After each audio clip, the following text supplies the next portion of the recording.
Hello, this is Liz with Crafty Devotion.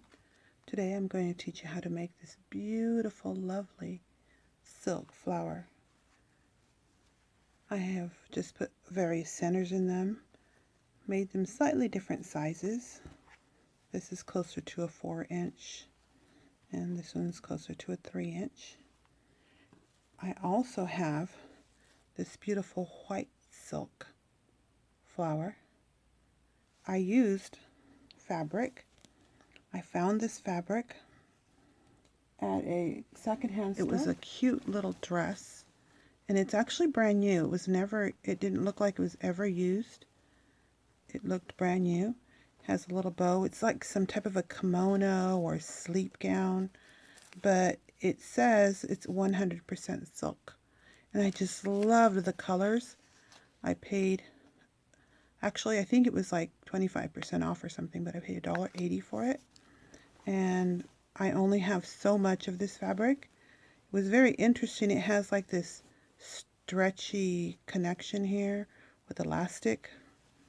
So it is very beautiful.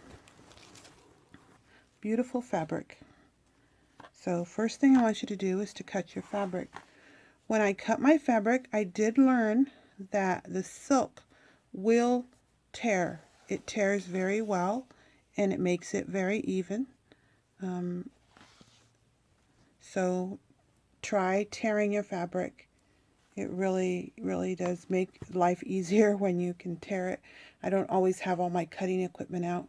So the first thing you're going to do is you're going to take your fabric and we will line up one edge here.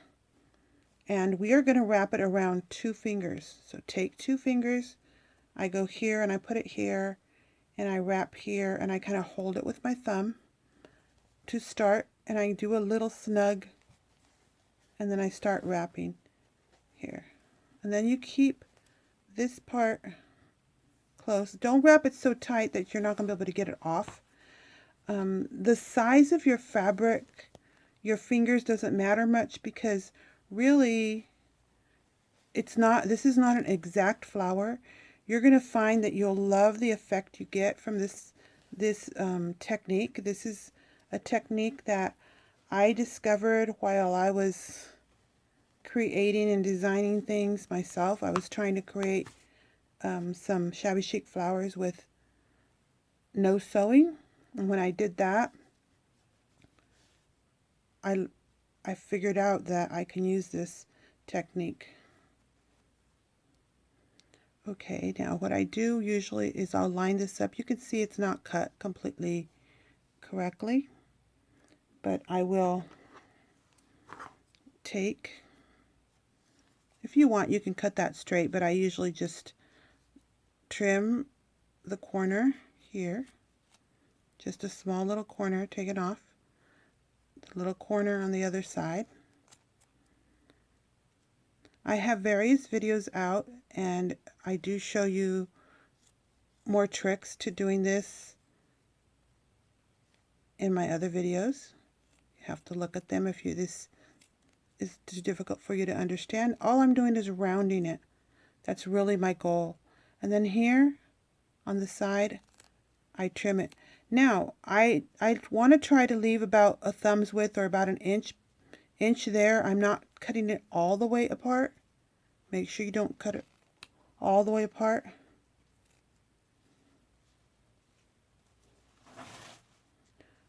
Okay, on the other side, you also do the same thing. Since this is the only fabric I have, I'm very careful with it. I'm trying not to waste it. So I'm not cutting it very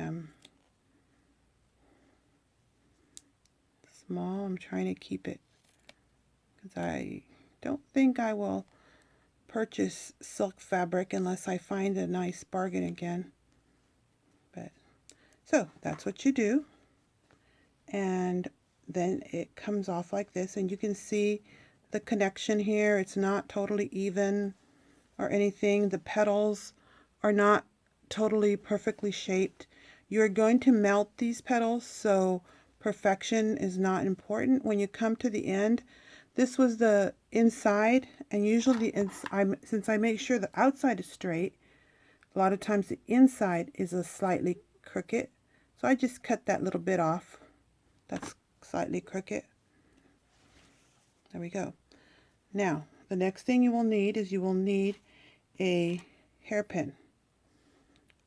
Today I'm using the larger hairpin. My strip of fabric was about 3.5 inches wide and about 23 inches long. That's because that's how long the dress was.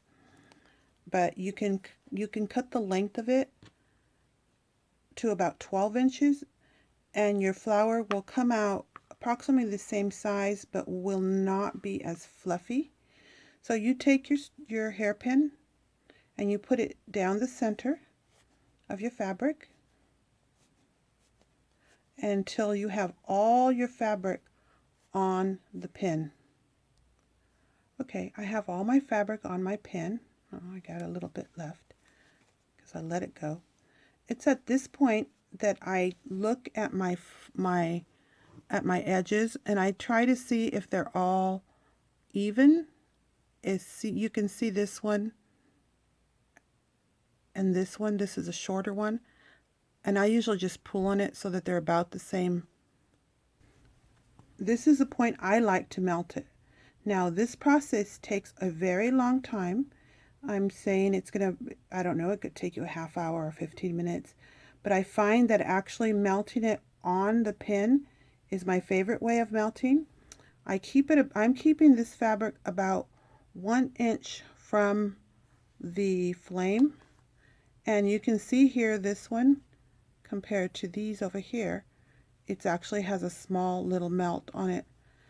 And I like to melt the edges first, all of the edges a bit, to make sure that I'm not getting frays. You can melt it again after you put it completely together if you see some that are not melted. I find that I like to do it this way because it really, just to me, it simplifies it for me. The other way, I feel like the fabric's falling. You can also put your candle in a candle holder so that you can concentrate your flame. But remember, it is the heat that's dispersing upward, that's going upward, that is melting your fabric. It is not the flame. The flame is making the heat that is coming upward. So you need to stay about 1 inch to 2 inches, depending on how large your flame is. And when you're melting it, instead of getting closer, keep it still. So like here, I also melt this part of my petal. So I'm going to take this petal right here.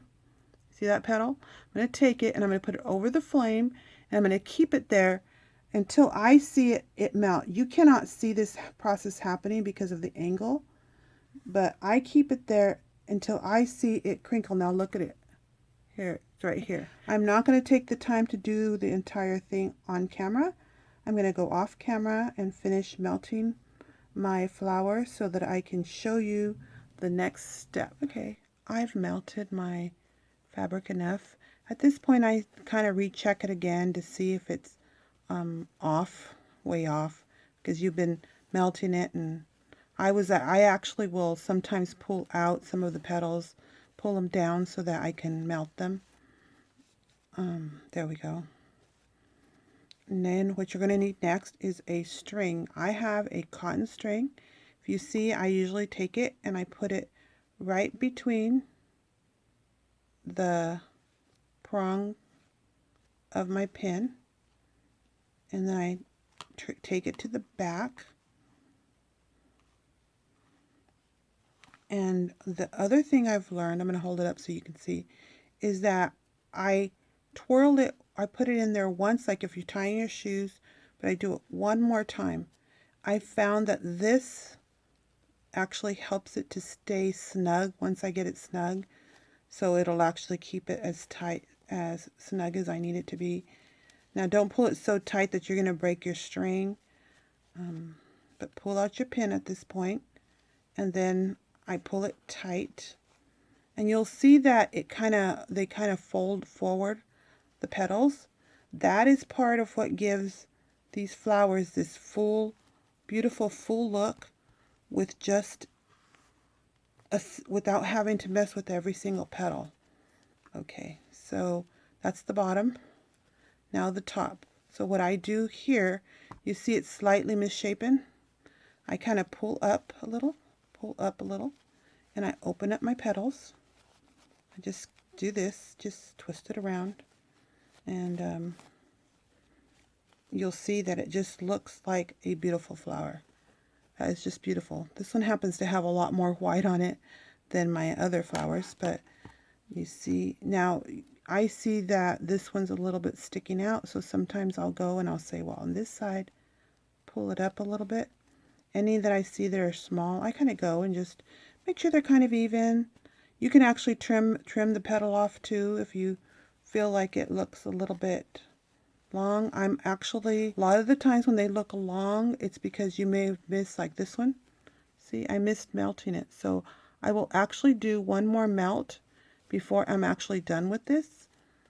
And I will take my candle, and I'll go like this.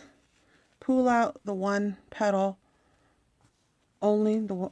See, that's why I like to do it this way, because I actually can have something to grab onto instead of a fabric that's just floating all over the place when you have a long strip. So I hope you are inspired to try to use your silk to make a beautiful flower. This is Liz with Crafty Devotion. Please share my videos with your friends, share them on Facebook, and subscribe. Give me a thumbs up.